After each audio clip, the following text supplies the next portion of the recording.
마가복음 3장 1절에서 6절 말씀. 예수께서 다시 회당에 들어가시니 한쪽 손 마른 사람이 거기 있는지라. 사람들이 예수를 고발하려 하여 안식일에 그 사람을 고치시는가 주시하고 있거늘 예수께서 손 마른 사람에게 이르시되 한가운데 일어서라 하시고 그들에게 이르시되 안식일에 선을 행하는 것과 악을 행하는 것, 생명을 구하는 것과 죽이는 것 어느 것이 옳으냐 하시니 그들이 잠잠하거늘 그들의 마음이 완악함을 탄식하사 노하심으로 그들을 둘러보시고 그 사람에게 이르시되 내 손을 내밀라 하시니 내밀매 그 손이 회복되었더라. 바리새인들이 나가서 곧 헤롯 왕과 함께 어떻게 하여 예수를 죽일까 의논하니라. 아멘.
지난 시간에 마가복음 3장 1절부터 6절의 말씀, 생명을 구하는 것과 죽이는 것에 대한 두 번째 말씀 오늘 증거하고자 합니다.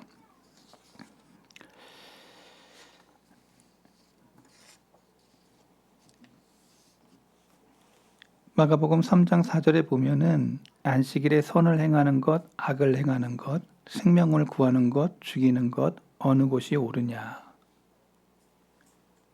안식일에 선을 행하는 것, 그리고 악을 행하는 것, 생명을 구하는 것, 죽이는 것, 어느 곳이 옳은 것이냐.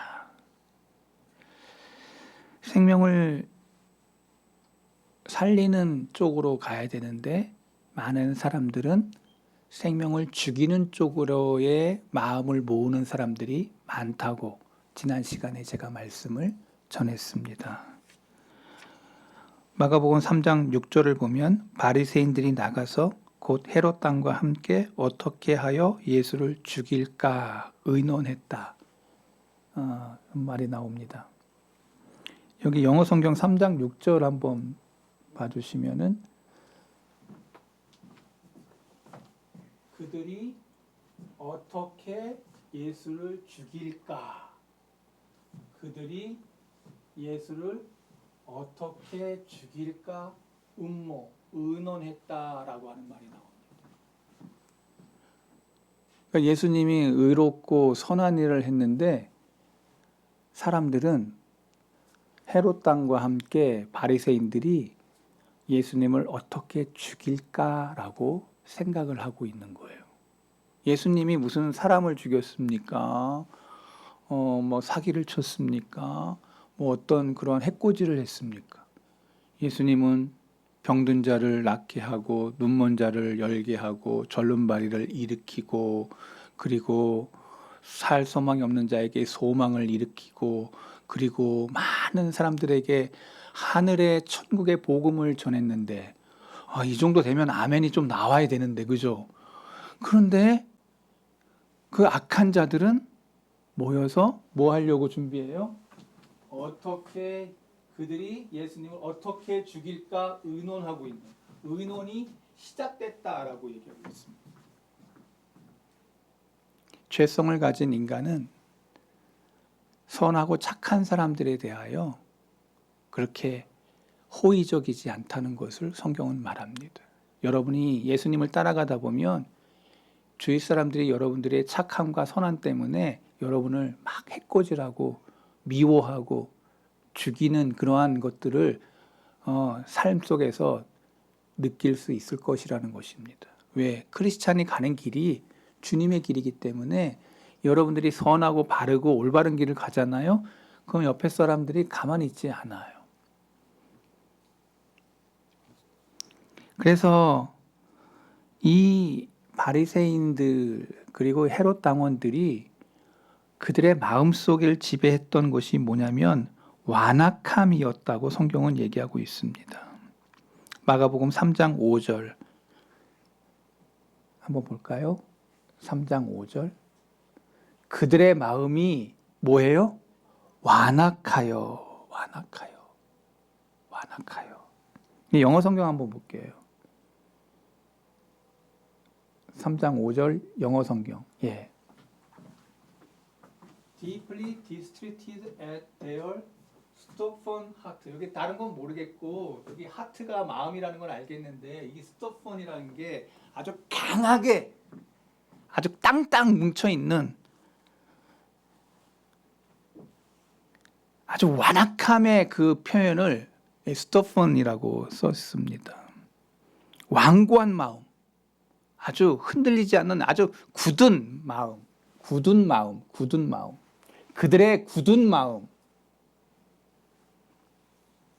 그래서 이 완악하다라는 표현 속에서 무엇이 나오냐면 자기 외에는 아무것도 생각하지 않는 사람. 그 원어를 찾아보면 그렇게 써 있습니다. 자기만 생각하는 이기적인 사람. 죄성을 가진 사람들은 자기만 생각해. 이기적이라는 것입니다. 이기적이라고 하는 단어를 한글 성경을 찾아보니까 다른 사람과 또 일반에 대해서 배려하지 아니하고 자신의 이익에만 또 자신의 행복에만을 고집하는 사고 방식이라고 한글 사전엔 써 있습니다. 사고 방식 자체가 자기만을 생각하는 사람인 거예요. 그래서 예수님을 인격적으로 만나지 않은 사람들의 성향들이 다 자기만을 사랑하는 이기적인 그러한 것에 정신세계를 가지고 있는 사람들이라고 성경은 얘기하고 있다는 거예요. 그러니까 저와 여러분들이 잘 보세요. 세상이 가만히 보면은 자기만을 생각합니다. 그래서 사소한 일이나 어떤 이웃을 헤아린다기보다는 내가 우선인 거예요. 내가 행복해야 다른 사람도 행복한 것처럼 보이는 거예요. 우리는 내 시각으로 다른 사람의 모든 것들을 평가해요. 작은 이기심 때문에 한 사회를 무너뜨릴 수도 있다. 무서운 바이러스의 역할을 하기도 해요. 그래서 지난 시간에 제가 히틀러 얘기하지 않았습니까? 히틀러라고 하는 사람이 정치인이 돼가지고 자기가 어릴 적에 유태인들에게 당했던 그거를 그래서 유태인들을 완전히 박멸시키는 그러한 무서운 사람이 됐다고 이야기를 한 적이 있습니다. 자기의 이기심. 이 종교적 이기심이 바리새인들의 특징이었다고 지난 시간 제가 이야기했습니다. 그래서 근데 그들이 개인적인 그러한 사람들만 아니라 더 나아가서 이들은 독단적인 신앙 구조를 가지고 도그마티즘, 종교적 독단주의로 그러한 사람들이 똘똘 뭉쳐가지고 의로운 사람들을 해코지하는 그러한 그룹들이 바리새인들의 그룹이 되었다고 얘기하고 있습니다.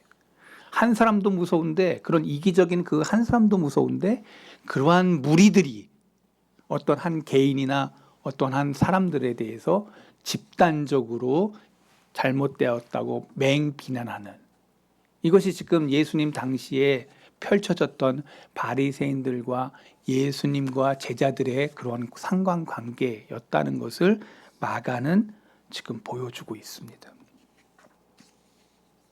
그러면서 예수님께서 그러한 얘기를 하죠. 저들의 바리새인들의 금식을 이야기하면서 참된 금식과 그리고 그들이 안식일이 무엇인지에 대해서 얘기하는데 그 바리새인들이 얘기했던 참된 금식과 그 안식일의 개념이 잘못되었다는 것을 주님이 말씀하면서 그들이 왜곡했다고 하나님의 말씀을 왜곡했다고 주님이 풀어서 그들을 설명해 주십니다.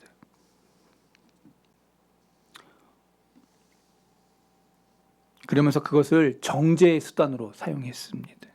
이스라엘 사람들은 1년에 한 번씩 금식을 하게 했습니다. 그런데 1년에 한 번 하면 되겠냐? 한 달에 한 번 해야지. 그러더니 그것이 변해서 이제는 일주일에 한 번씩 하자. 그러더니 바리새인들이 그때 그 당시 예수님 당시의 사람들은 일주일에 2번까지 금식한다. 바리새인들이 그렇게 하면서 자기를 드러내요. 금식을 내가 이렇게 하나님 앞에 성결하고 깨끗하다. 자랑거리로 삼았던 그것이 마치 경건의 모습인 것처럼. 그런데 예수님의 제자들은 금식하지 않는 거예요. 그러니까 그게 시비거리가 되어서 질문을 하지 않습니까? 더 나아가서 안식일의 정신도 안식일은 사실은 사람을 위해서 있었던 것인데 그 바리새인들은 그 안식일을 어떻게 악용했는가 하니 안식일에 하지 말아야 될 것을 39개의 규례를 정했고 그 39가지 가운데 하나하나를 6개씩 234가지의 세칙을 만들었습니다. 그래가지고 안식일에 그거 하나하나 하는 것을 가만히 관찰해가지고 다른 사람들을 정죄하는 도구로 사용했던 것입니다. 그래서 안식일에 이렇게 밀밭 사이로 가다가 제자들이 배고팠던 것 같아요. 그래서 미라를 이렇게 해가지고 후 해가지고 까부른다고 할까? 이런 표현이 맞는지 모르겠는데 이렇게 하면은 이게 껍데기가 벗겨져요. 가지고 후 불어가지고 먹는. 근데 이것조차도 야 그거 세칙에 틀렸는데 네가 그거 까먹는 그것이 안식일에 하면 안 되는 규정이잖아 하며 정죄의 수단으로 바리새인들이 예수님의 제자들에 대해서 잘못했다고 지적을 하고 있는 것입니다. 그때 주님이 말씀하셨습니다. 저들의 안식일의 개념이 얼마나 잘못되었는지를. 사실은 안식일은 사람을 위해서 있는 것이었습니다. 마가복음 2장 27절부터 28절에 또 이르시되 안식일이 사람을 위하여 있는 것이요 사람이 안식일을 위해 있는 것이 아니니 이러므로 인자는 안식일의 주인이니라. 마가복음 2장 27절부터 28절에 써 있어요. 안식일은 사람을 위해서 있는 것이다. 사람을 위해서 있는 것이다. 그런데 너희들이 그 안식일을 위해서 그렇게 옥지에는 그런 잘못된 것을 하게 됐다니 이게 얼마나 큰 일이냐 지적을 하신 것입니다. 그래서 우리는 늘 예수님의 방식으로 우리는 사람을 대해야 됩니다.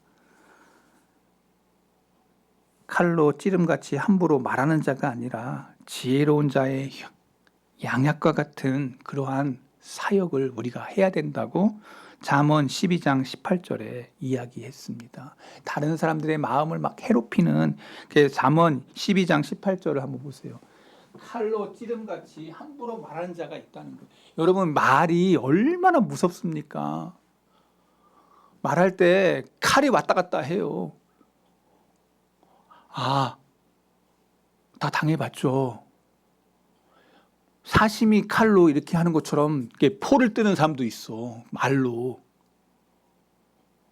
막 딱 들으면 막 소름이 돋을 만큼 마음에 깊은 상처를 받는 사람들이 있어요. 근데 그게 부모님일 수도 있고 그게 자식일 수도 있고 그게 동료일 수 있고 친구일 수도 있어요. 그게 늘 마음에 남아. 그래서 사람은 정신적으로 정서적인 사람들이기 때문에 그게 언젠가 쿡 하고 올라와요? 안 올라와요? 올라올 때가 있어요. 사람이. 여러분 그래서 우리는 늘 말할 때 조심해야 돼요. 그런데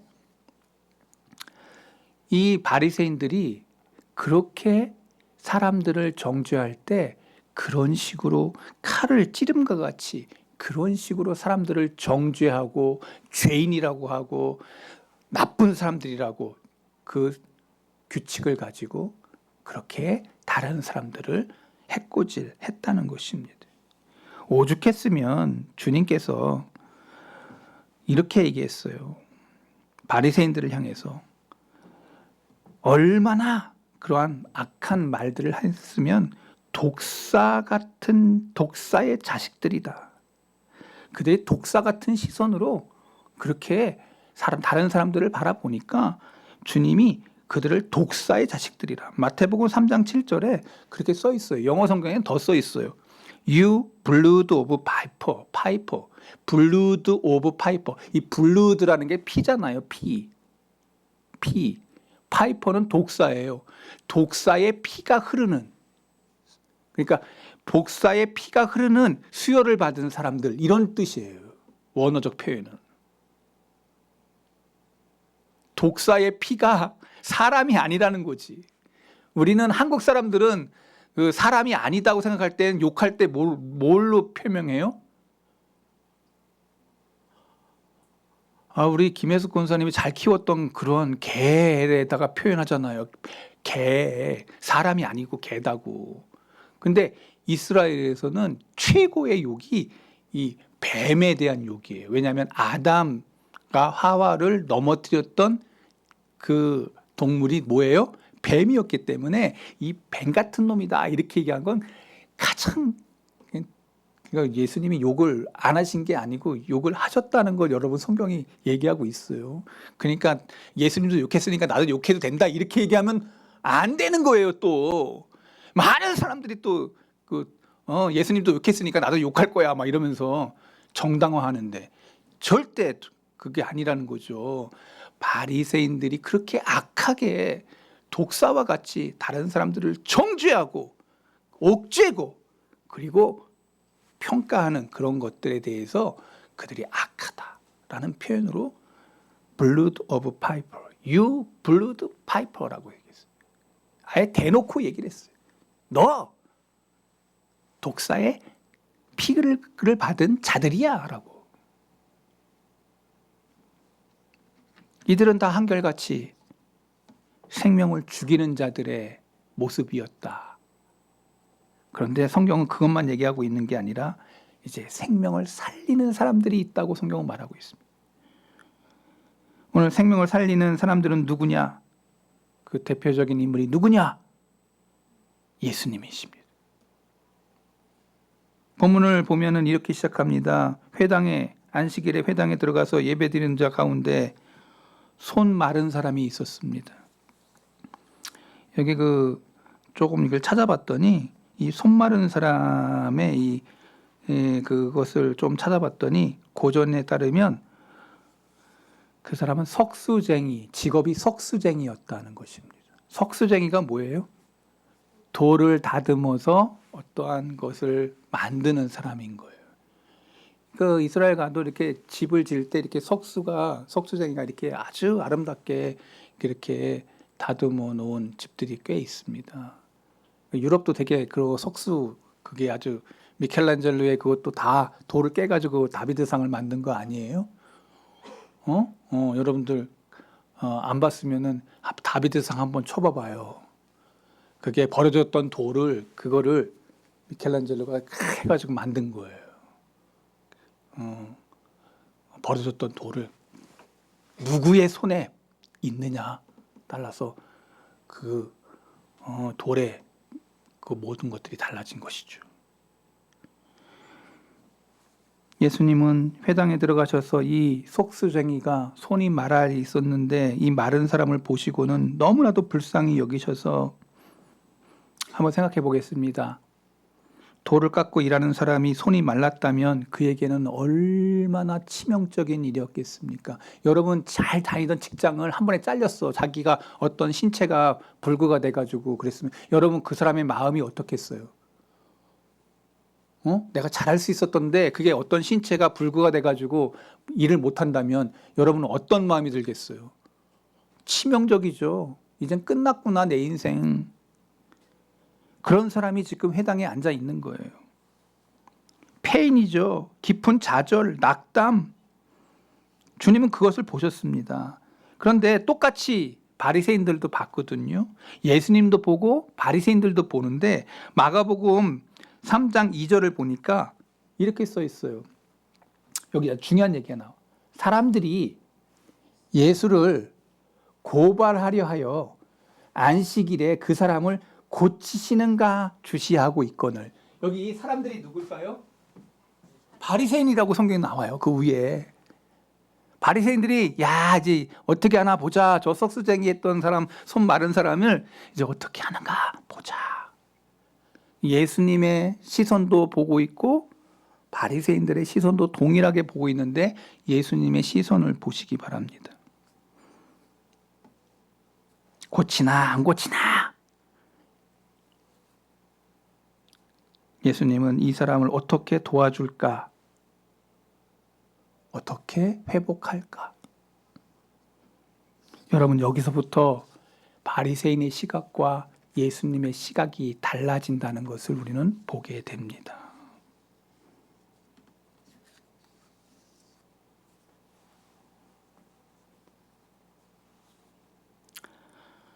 성경에 보면은 예수님이 이웃에게 복음이 되는 인생을 보여주었습니다.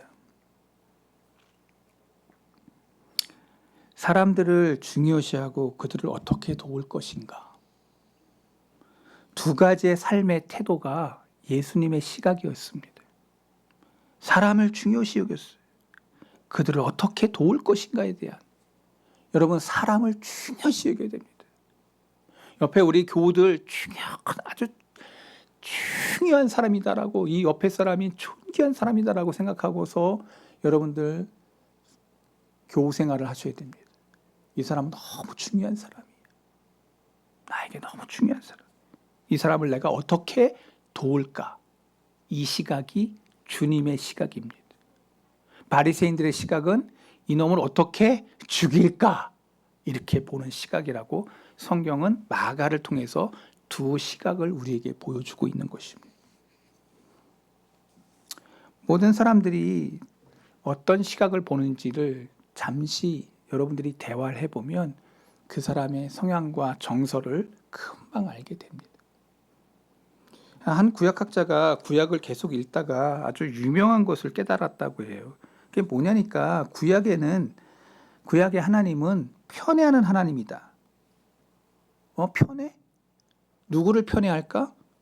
봤더니 성경에 가만히 보니까 하나님이 편애하는 그 사람이 있는데 고아와 과부와 나그네를 편애하더라. 이들은 다 연약한 자들입니다. 다 그들은 무언가 없는 사람들인 거예요. 약하고 연약하고 소외된 자들을 향하여 하나님의 시선이 보여지고 있는 거예요. 하나님은 사람을 소중히 여기셔서 실제적 도움을 베푸시는 분이 하나님이라고 말하고 있습니다. 예수님도 동일했던 거예요. 그 당시에 세리 다 죄인이라고 했는데 예수님만 세리를 바라보고 있어요. 그에게 인격적으로 상대해 줄 그러한 분이 예수님이었던 거예요. 아무도 세리에 대해서 다 죄인들이라고 그러고 다 더러운 놈이라고 이렇게 손가락질하는데 예수님만이 그분을 인격적으로 가서 대해 주시고 잔치 자리에서 같이 밥을 먹고 떡을 떼셨던 것입니다. 어떻게 보면 그거는 예수님에게 있어서는 치명적인 것이 될 수 있어요. 그런데 그거를 터부해버리고 그 안으로 나아가고 있습니다. 여기 손 마른 사람도 주님께서 손 마른 자를 치료해 주면 바리새인들이 자기를 더 괴롭힐 거라는 걸 알면서도 예수님은 그 손 마른 자를 치료하시고 있다는 사실을 우리는 기억해야 됩니다. 손을 펼 수 있도록.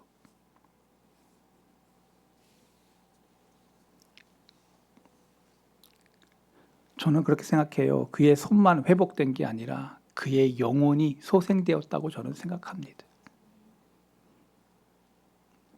우리는 이웃을 돕고 그리고 그 사람을 소생시키고 있는 그러한 예수님의 시각을 가졌냐?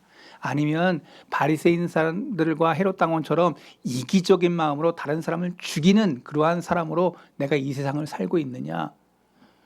저와 여러분들은 이 자리에서 두 가지 중에 한 사람일 거라는 걸 여러분 꼭 기억하셔야 됩니다.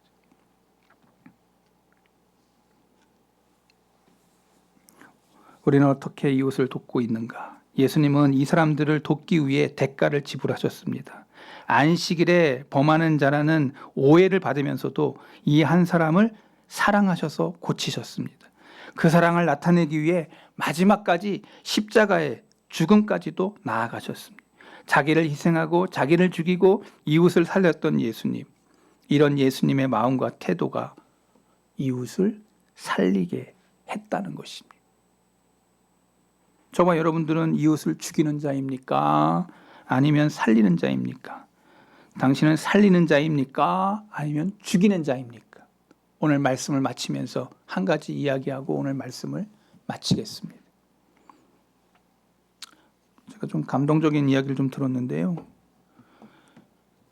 중학교 1학년을 가르치고 있었던 어느 크리스찬 선생님이 있었습니다. 근데 그녀가 가르치고 있는 반 학생 중에 아주 우수한 학생이 입학을 한 거예요. 그런데 그 아이가 우수한 성적을 가지고 들어왔는데 1년 동안 계속 망가지는 겁니다. 성적이 떨어지고 반항아가 되는 것입니다. 급기야는 불량 학생이 되었습니다. 친구들이 점차 그를 따돌리기 시작했고 선생님도 문제아 취급하기 시작했는데 이제 그에게 친구들이 없어지게 되고 점점 반항적으로 나아가고 학교 성적은 떨어지고 수업도 빼먹고 선생님은 이유가 있을 것이라 생각하고 그 학생에 대해 관심을 갖고 알아보다가 그의 부모가 별거 중이라는 사실을 알게 되었습니다. 환경조사라는 날 보니까 두 사람이 다 부모가 기독교라고 쓰여 있었습니다. 본인도 선생님도 기독교인이었기에 관심을 가지고 그 학생을 위해서 기도하기 시작했다고 합니다. 그리고 하나님의 인도하심을 따라서 어느 날 부모님에게 전화를 걸었다는 것입니다.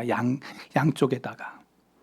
부모들은 이미 따로 살고 있었고 아들 성적 문제로 좀 의논하고 싶으니까 학교에 와달라고 부탁을 하고 똑같은 시간, 똑같은 장소에서 양쪽 부모가 만난 것입니다. 와서 보니 서로 깜짝 놀라는 거예요. 나만 부르는 줄 알았더니 남편도 오고, 나만 부르는 줄 알았더니 아내가 와 있는 거예요. 처음에는 매우 불쾌하고 그러한 것을 드러내면서 선생님에게 아주 불손한 태도로 나아왔던 것입니다. 선생님은 아들이 잃어버린 인생의 방향을 되찾으려 두 사람 모두의 도움이 필요하기 때문에 제가 신뢰를 무릅쓰고 이렇게 두 분을 오시라고 했다고. 그러면서 충격적이게도 이 학생의 10원 영어 시험 답안지를 그 부모에게 보여주었습니다. 영어를 담당했던 분이었기 때문에 학생이 답안지를 써왔는데 답은 안 쓰고 거기다가 낙서를 막 한 거예요. 인생에 대한 반항이죠. 그렇게 희갈겨 쓴 낙서 맨 마지막 부분에 이 학생의 마음속에 진실을 그 답안지에 의도적이진 않지만 써버리고 말았습니다. 선생님은 거기에다가 빨간 줄을 그어서 부모에게 보여주었습니다. 거기에는 이렇게 써 있었습니다. 아버지, 어머니,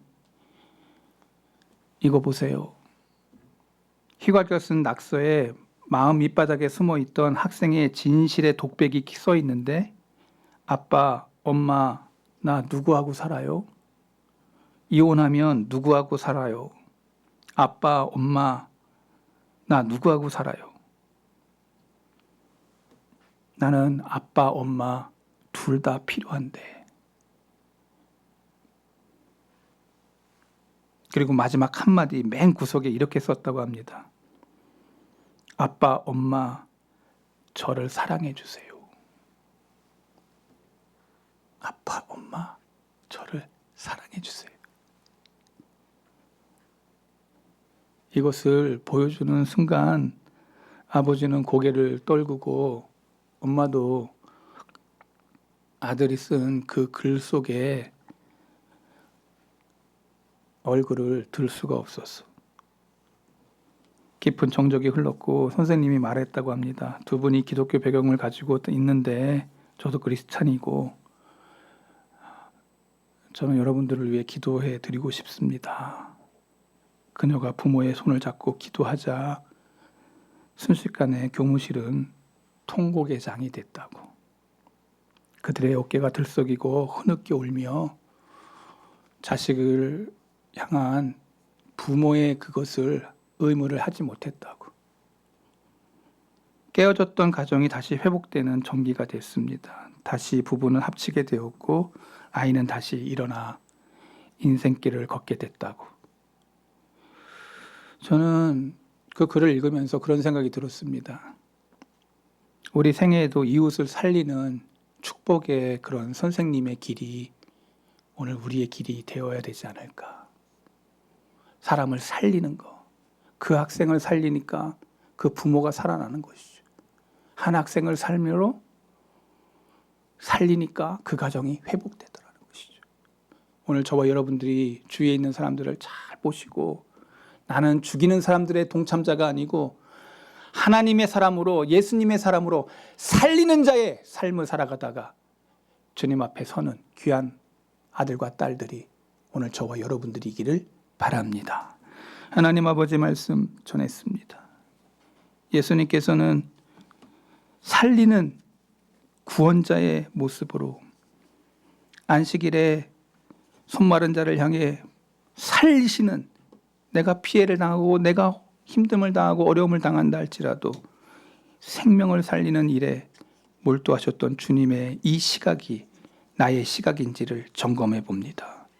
우리 성도계 교우들 한 사람 한 사람이 예수님의 시각을 가지고 이 종말의 시대에 그렇게 예수님의 뒤를 잘 따라가는 예수님의 제자들 되게 해 주옵소서. 생명 대신 예수 그리스도의 이름으로 기도하옵나이다. 아멘.